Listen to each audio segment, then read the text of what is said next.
Matt Rempe has been suspended for 4 games. Did the NHL get it right, or was this punishment a bit too harsh? Also, the Rangers post an impressive 1-0 road victory against the Carolina Hurricanes. You're Locked on the New York Rangers, your daily podcast on the New York Rangers. Part of the Locked On Podcast Network, your team every day.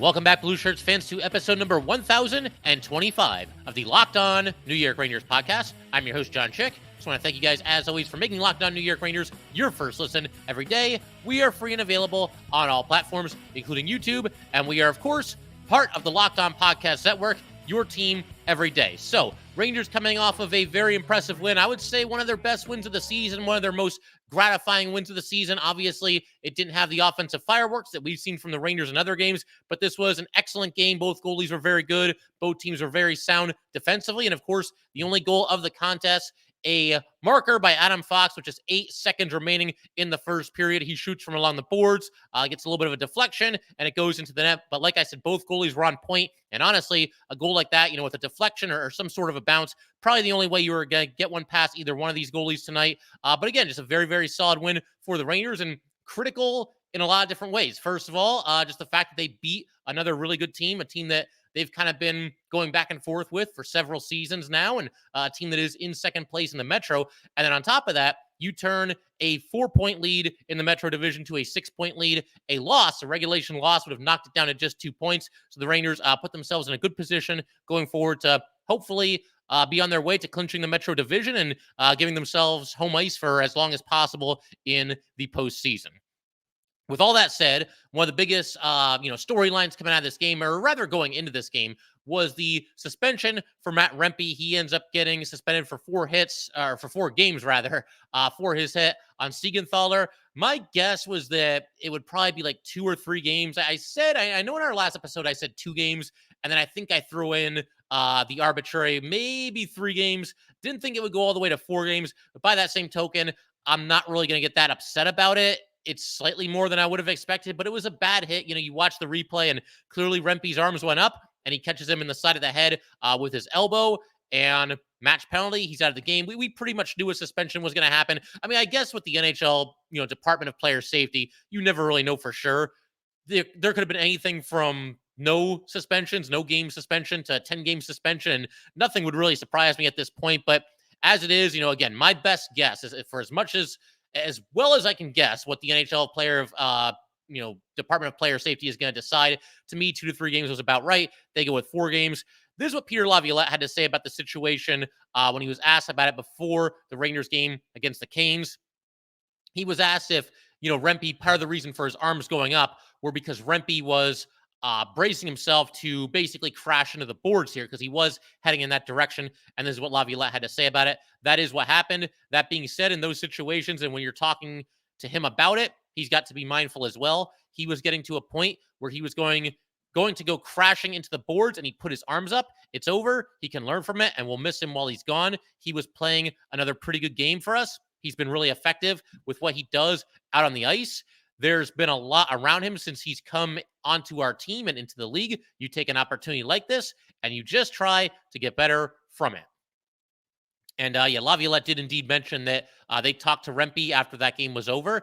And my biggest takeaway here is kind of the second part of what Laviolette said here, is that Matt Rempe, again, there's a ton of attention on him. Obviously, he's shown a willingness and an eagerness and even a happiness to fight, and very physical player and somebody that has been kind of towing the line thus far in his NHL career. But my biggest takeaway from what I've seen from Matt Rempe is that even if you take away all the fighting and a questionable hit or 2 thus far in his NHL career, he nevertheless still looks to me like an effective bottom 6 type forward in the NHL. Now, obviously, it's early. Matt Rempe is very young. I believe he's 21 years old, former 6th-round draft pick. He's just getting started in his NHL career, so the story is obviously yet to be written as it pertains to Matt Rempe and what kind of a career he's going to have in the NHL.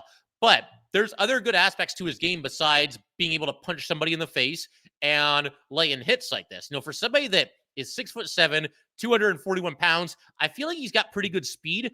I wouldn't say he's necessarily the best skater out there for the Rangers, but when it comes to straight line speed, he can move quite a bit quicker than you might think with somebody of that kind of a build. And on top of that, somebody that was taken as late in the draft as he was. He's also somebody that has shown that he can be a strong net front presence. We saw some chaos for a while from that fourth line when it was Edstrom and Rempe and Goodrow. There were a couple of different scrambles in front of the opposing net where he had a couple of chances to, knock in the puck, from the doorstep there and clean up some loose change. And one of those guys, with his size and his strength, if he doesn't want to be moved from the front of a net, I mean, good luck doing it if you're a team playing the Rangers. So he brings that to the table as well. And he's been involved in some goals, even in the most recent game. The goal that was scored by Erik Gustafsson, that all started because Matt Rempe had to take a face-off in the offensive zone. He won the face-off. The Rangers never gave up possession of the puck. And when Gustafsson scored, it was none other than Matt Rempe who was in front of the net providing the screen. So this is somebody that brings a lot to the table. And obviously, very physical player as well. Consider the fact that he has 30 hits in his first 10 games, which at first glance, like that's a solid amount. It's not like an eye-opening, like wow kind of an amount. But you got to remember, this is despite the fact that Matt Rempe has been ejected from 2 games already and is only averaging 5 minutes and 39 seconds of ice time per night. So basically, he's getting a hit about every 30 seconds that he's out there. He's an absolute wrecking ball. A lot of these hits are not exactly love taps. He lays it in. And for the most part, he's done it clean. I think this last hit notwithstanding. And there was a play not too long ago, the intimidation factor is there too. The puck was behind the opposing team's net. I think it was the game against the Devils, obviously before he was ejected from that game. But you've got a Devil defenseman back there, and he's handling the puck and kind of fumbling it and maybe looking a little bit nervous, a little bit hesitant. And that's because he knows he's got this freight train bearing down on him. And at any minute, I mean, Rempe could put in a really big hit there and really, obviously impose his will on said defenseman. So he brings a lot to the table. It's just that he has to know when to reel it in, and I just don't want to see any more of these shots to the head. I mean, it's got no place in the NHL, and in my very humble opinion here. I will say, I love a big, clean, open ice hit as much as the next person. A couple of years ago, or I think it was just last year, actually, we had that game between the Rangers and the Flames that got really physical, and Jacob Trouba was hitting everything that moved, and he was doing it cleanly.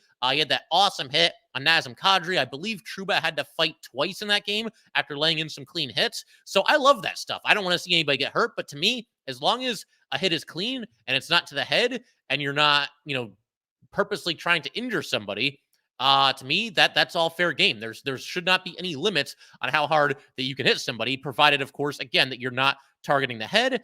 And to me, we can debate other hockey topics. We can talk about how, should the shootout be used in the regular season? Is that really the best way to determine a winner? Should the NHL bring back ties? Should they do something where, regulation win is 3 points, overtime win is 2, overtime loss is 1, regulation loss is none? Should we, does the 2-line pass rule have any merit? Should that be brought back? We could debate about a million different things as it pertains to hockey, but I'm sorry, I'm not going to debate this with anybody. The fact that there is now, the NHL is making efforts to reduce the amount of, headshots, because this affects not just careers, but also lives. We've seen players, in their post-playing career really struggle due to repeated blows to the head, due to undiagnosed concussions. Some players have passed away as a result of some of these things. Others suffer from depression. It's not pretty. And so I think, look, it's a violent sport. They're moving around a million miles an hour out there. Hitting is always going to be a part of this game, and that's all well and good. But you can't tell me that hockey was better when there was more CTE. I'm not even going to debate anybody on that. So again, Matt Rempe, as long as he can keep it clean, by all means, go out there and hit people as hard as you possibly can. That's awesome. And again, I think there are some other things that he brings to the table as well. And when it's all said and done, we might look back at this as, one of the better late round draft picks that the Rangers have had. I don't want to say ever, because he's only played 10 games. We're getting ahead of ourselves. But as far as like in recent years, go back and look at draft classes. There's a bunch of people there that you've never even heard of because they never made it to the NHL. Rempe has not only made it, but one way or another, he's finding a way to impact games. And you got to give him credit for that. I just hope that, going forward, he cleans it up a little bit as far as, hits to the head and something along those lines. And he doesn't have to feel like he has to fight every single game either, which to his credit, it feels like he's kind of dialed it back at least a little bit. If he's got to fight at a certain time, though, I mean, by all means, because that is a part of his game as well. But I hope that, what Laviolette said is true, that he kind of takes this as a learning experience and gets better from it. And, Matt Rempe, come playoff time, has a chance to be a very effective player for the New York Rangers, because even after the trade deadline here, it certainly seems like Rempe's place in the lineup is secure. Can't say that for sure. A lot can happen between now and the playoffs, and we'll see how it goes. But after the trades were made, Rempe was still in the lineup, still on the NHL roster, and good for him for finding a way to carve out that role for himself. But we're going to keep everything rolling in just a second. We got to talk about Igor Shesterkin, another brilliant performance for the Ranger netminder. Obviously, he's really kind of harkened back to a couple of seasons ago where he was the Vezina winner after really going through some trials and tribulations this season. We'll talk about Igor. Also want to talk about the Ranger team defense in general. Shout out a couple of Ranger defensemen that I thought played very, very well in this game. A couple of other things as well, including the extension signed by Louis Domingue. We'll get to all that good stuff in just a second. But first, we definitely would like to let everybody know that today's episode of Locked On New York Rangers is brought to you by Ibotta. Grocery bills are so expensive these days, but now they don't have to be. Start getting cash back on your grocery shopping with the free Ibotta app and get cash back every time you shop. Do you love making money, but you also love spending money? Don't we all? Now you can make money while you spend it every time you shop with Ibotta. Spring break is right around the corner, which means you're going shopping. But don't shop for your big trip and get nothing in return. Make sure you're getting cash back every time you shop with Ibotta. Ibotta is a free app that gives you the most cash back every time you shop on hundreds of items, from groceries to beauty supplies to toys. So you can make sure you're beating inflation no matter what you're purchasing. Right now, Ibotta is offering our listeners $5 for trying Ibotta by using the code LOCKEDONNHL when you register. Just go to the App Store or Google Play Store and download the free Ibotta app to start earning cash, and use code LOCKEDONNHL. That's Ibotta in the Google Play or App Store, and use the code LOCKEDONNHL. Also want to let everybody know that Locked On has launched the first ever national sports 24/7 streaming channel, Locked On Sports Today. Baseball fans, mark your calendars for March 20th at 7 p.m. Eastern Time for the best MLB season preview, coming exclusively to Locked On Sports Today on March 20th at 7 p.m. Eastern Time. Be the first to get local insight from the MLB local experts of the Locked On Podcast Network. Find it on March 20th at 7 p.m. Eastern Time on the Locked On Sports Today 24/7 streaming channel on YouTube or the free Amazon Fire TV channels app. All right, so with that, we'll go ahead and keep everything rolling here. I mean, Igor Shesterkin, he's back to being Igor Shesterkin. What else can I say? He was brilliant in this game. 28 save shutout. He robbed Evgeny Kuznetsov a couple of times, including one where he had to make just an absolutely brilliant pad save. He basically just did a split, right in the heat of the moment there, and kept the puck from going in. One of many, many outstanding saves for Igor Shesterkin in this game. And he is now gone.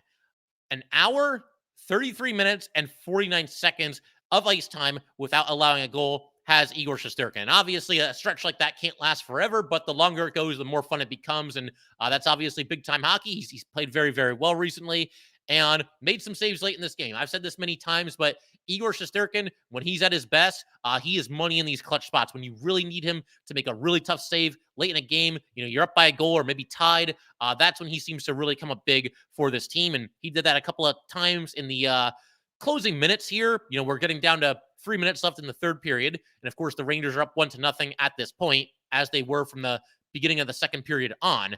But yeah, I mean, you get Stahl attempting a wraparound for the Canes. Igor stones. I mean, basically, the puck was kind of loose there at the top of the crease, and Igor had to kind of dive forward and fully extend his glove to get his glove on top of the puck, get the play stoppage. Great save there. There was also, just after this, Carolina wins a faceoff. There's a deflection in front of the net, and Igor reaches out, covers that one as well. So a couple of great saves. That was just only 1:34 to go in the game.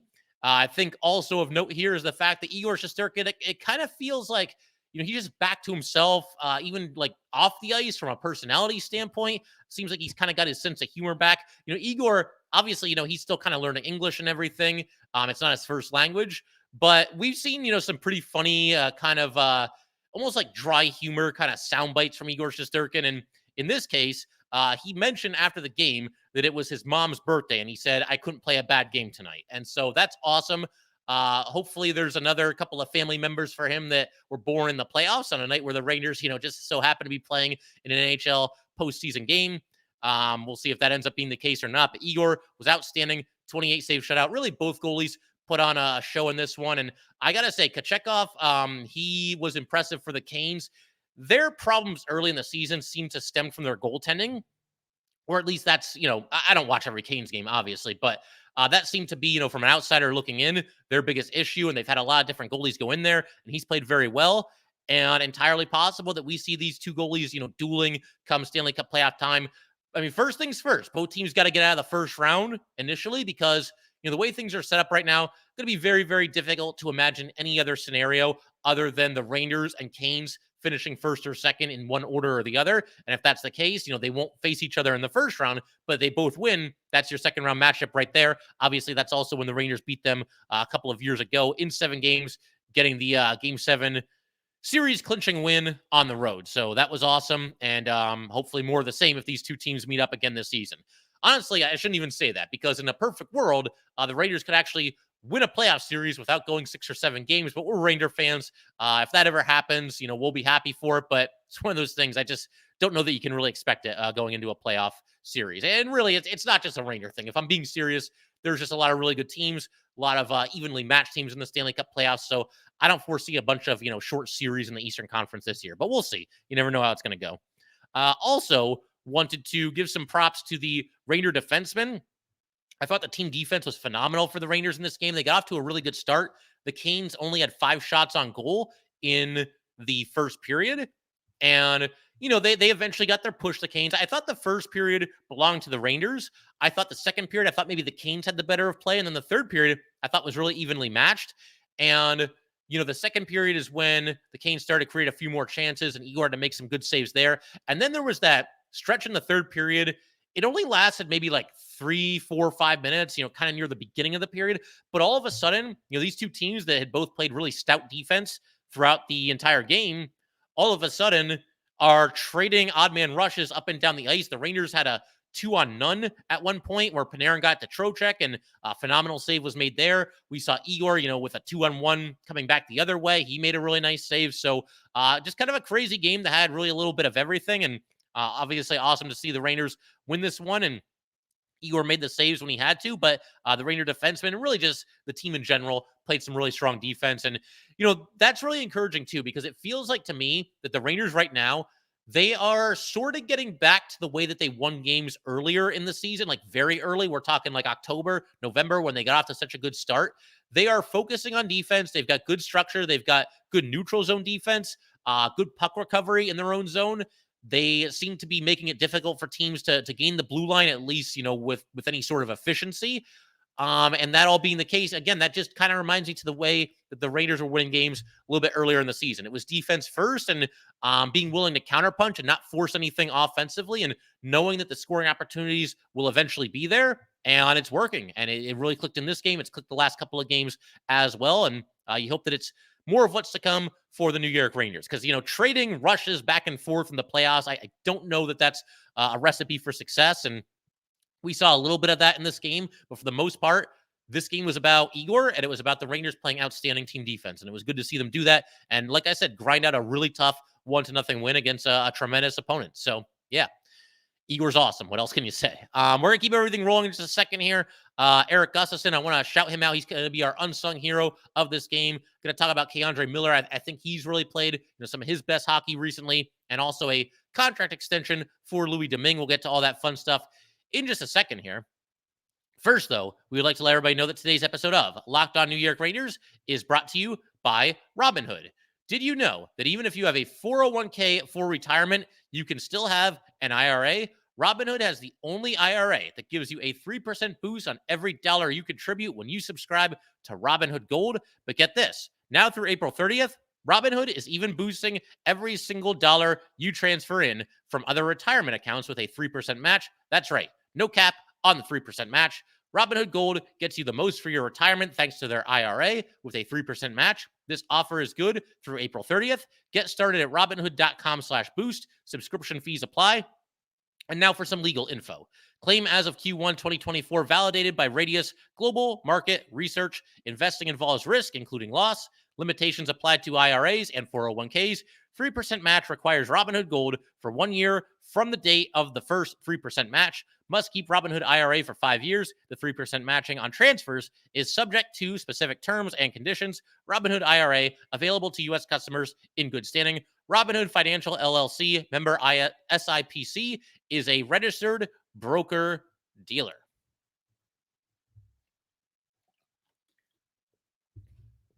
All right, let's go ahead and keep everything rolling here. I want to conclude today's episode by giving, we talked about it briefly, but giving a few more shout outs to the Ranger defensemen. I thought really everybody played well. It kind of reminds me of earlier in the season when we saw Adam Fox go down with that injury, and he ended up missing, I want to say, about 3 weeks, give or take. But we saw a lot of the Ranger defensemen really step up during that time. We saw, Gustafsson really stepped in on the top power play unit, did a nice job there, and just stepped up in general.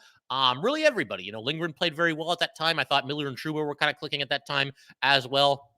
And with that said, our unsung hero, to me, it has to be one of the defensemen. I mean, again, the team defense was very good in this game, but I think when you're talking about defense and you're looking for an unsung hero, yeah, pick one of the 6 defensemen. And like I said, I'm going to go with Erik Gustafsson. And it all started in the first period when he decided to take on Svechnikov, and that's no easy task. He's giving up quite a few inches, and I'm sure a couple of pounds as well to Svechnikov. Svechnikov's coming in hard on the rush, going in up the left side, and Gustafsson is there, and Gustafsson delivers a open ice hit to Svechnikov. Now, to be fair, Gustafsson was the one that went down. He went flying after hitting Svechnikov, and Svechnikov stayed on his feet. But to me, in a lot of ways, that makes it even more impressive because Gustafsson, I mean, he's probably going to lose, going head on with Svechnikov. And in a way he did, but in a way he did not, because that hit by Gustafsson allowed, or rather separated Svechnikov from the puck. And Svechnikov is going in toward your goalie. And I know Igor was on his A game, but you don't want Svechnikov getting, a point blank scoring opportunity. Obviously, he's somebody that can do some damage, just a very talented player. So props to Gustafsson for, sticking his nose in there and going head on with somebody that is quite a bit bigger than him.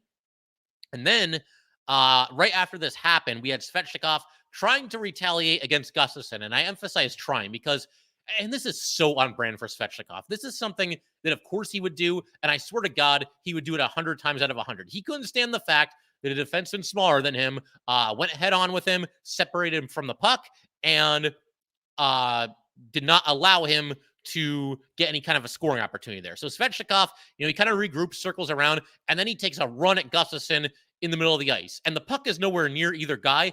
And good on Gustafsson, keeping his head on a swivel out there, knowing that this is going to be a high-intensity physical game. And Gustafsson kind of, sidesteps him. So Svechnikov just kind of brushed against Gustafsson, didn't really hit him very hard. And then Svechnikov, in the aftermath, kind of goes flying himself. He's really off balance, and he kind of twists one way, and then he had to stick his skate into the ice to keep from falling over. And in so doing, looks like, he kind of shook himself up at least a little bit. He went to the locker room, smashed his stick, broke his stick on his way to the locker room, got checked out, and came back in very short order. And listen, I never want to see anybody get hurt. That's the God's honest truth. Every player in the NHL, we're Ranger fans. There's certain players that we don't like. I don't want to see anybody ever get injured, ever have to miss any time, ever have to go through any kind of, just the physical pain that comes with it either. But I will say this, my sympathy for somebody getting hurt slightly lessens. It slightly lessens when they're taking a run for no good reason other than the fact that this is basically a glorified, tantrum here from Svechnikov. Couldn't stand the fact that somebody smaller than him put a hit on him and took away a scoring opportunity. So he decides to take a run at Gustafsson, and Gustafsson moves out of the way, and Svechnikov basically did it to himself. Now, again, I'm happy that Svechnikov did not get hurt, but any sympathy that I would have, it slightly lessens when there's a situation like this, because there was no reason for him to take a run at Gustafsson. But getting back to Gustafsson, that's enough about Svechnikov. We don't need any more of that. Getting back to Gustafsson, again, more physical in this game than we're probably used to seeing. It was just that kind of a night. These two teams are going to go at it. Gustafsson was out there for 16 minutes, 27 seconds of ice time. Only Zach Jones, who also played well, only Zach Jones had less ice time than Gustafsson among Ranger defensemen. But Gustafsson also had 3 hits and just solid defense through the entire night. And keep in mind, again, Gustafsson's playing well while moving from the left side to the right side to kind of, accommodate for the lineup changes that happen with Jacob Trouba not being available. So, Jones stays on his familiar left side. Gustafsson is the one that moves over to the right side. And we could debate, how important that is. Off the top of my head, I don't know how much Gustafsson has played the right side throughout his career and all the different teams he's played for. But the bottom line is, he's somebody that is usually a left defenseman, and he's done just fine over on the right side. And I'll also say this about Gustafsson while we're making him the unsung hero here. So playoffs are not too far away, right around the corner here. Rangers are down to about, I want to say, like 18 games or so to go in the season, and the playoffs are going to be here before we know it. I'm going to do an episode going into the playoffs where I take a look at some of the Rangers' biggest X factors, and I do think I'm going to have Gustafsson as one of them. And the reason is this. We've seen just one season with the Rangers, not even a full season for Gustafsson with the Rangers. We've seen a wide range of, outcomes when it comes to Gustafsson. He's somebody that maybe more than any other skater on the New York Rangers has just such a wide range of, what he's like when he's at his best and what he's like when he's at his worst. When he's at his best early in the season, stepping in there for Adam Fox, he's a fantastic player. He played very well. He was out there looking like a Norris candidate on a lot of nights, and not just for the points, making very good defensive plays as well. We also saw him go through a stretch where, he kind of looked clueless out there. He seemed like he was a liability every time, just way too many turnovers and turnovers that just did not need to happen. And now he seems to be, pointing back up again, and he's getting back to maybe not quite as good as he was at the start of the season, but he's, played some solid hockey for the Rangers lately. And when you've got somebody that has that much of difference between who they are when they're at their best, who they are when they're at their worst, that's an X factor if I've ever heard one. If Erik Gustafsson can play, anywhere near the level that he was at the start of the season, that's huge for the Rangers in the playoffs. If he struggles and plays the way he did, say, like in, I don't know, December, January, in that kind of area there, then he's going to be a liability for the Rangers. So I think Gustafsson is going to be a huge X factor come playoff times. But while we're talking about the D-men, also want to give a shout out to K'Andre Miller. I feel like he's played some of his best hockey recently. He was out there for an even 21 minutes. Only Fox and Schneider had more than Miller in this game. Miller ended up with 4 hits, and a couple of those sent his opponent falling down to the ice. And I know there's some people that want to see Miller take more advantage of his size and his strength, and it seems like he's doing that recently because he's laying in, I don't want to say like, highlight reel hits where you just like lose your mind, but some pretty just good, solid hits, a lot of which, again, are knocking guys off balance and or sending them down to the ice. It happened a couple of times in this game. When that happened, there was an issue, or there was a situation where somebody on the Canes, I forget who it was, but they gained the Ranger blue line, and Miller stepped to him, and again, a solid hit, knocked him down to the ice, and you've got the Canes fans roaring. And Sam Rosen even talked about this, and this isn't Sam's style. He doesn't just take swipes at people, but he said, and I was picking up on this too, every time a Canes player goes down to the ice, you have the fans roaring for a penalty. And I guess they wanted K'Andre Miller to serve 2 minutes for checking in this instance. But a good hit there, good solid hit. I mentioned this earlier when we were talking about Igor, but Miller was the lone guy back on a very dangerous 2-on-1 rush for the Canes, defended that very well, and eventually Schneider got back and helped him out a little bit. Now, Miller, he had a turnover near the end of a very long shift in the second period, and Igor kind of had to bail him out. But in that case, we'll give him a little bit of a break because he was at the end of a very long shift, and I think he was just kind of gassed at that point. But overall, very strong game for K'Andre Miller. And then the only other thing I want to mention here, Louis Domingue, I've been trying to get to this, and obviously we've been busy with the trade deadline and whatnot, but Louis Domingue signs a 1-year extension to remain with the New York Rangers. I was slightly surprised by this, not because I didn't want him back or I didn't think the Rangers would want him back. I just looked at kind of the lay of the land here with the Rangers. And, if Domingue wants to play in the NHL, he's got Igor in front of him, quick sign and extension not too long ago.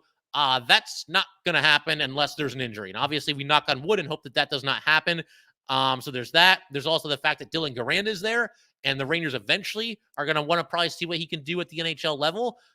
So he's kind of far down the pecking order, but hey, you know what? If he's happy, where he's at, he's happy to be a member of the Rangers organization. He's enjoyed his time with the Hartford Wolfpack, and that's awesome. That's good to hear. And he's having another really solid season. Second straight year with the Wolfpack, second straight strong season for Louis Domingue. 24 games with the Pack this year, 265, goals against average, a .910 save percentage, and 1 shutout. He's also got a record of 13, 7-4, and obviously he's been splitting some time with Dylan Garand this season.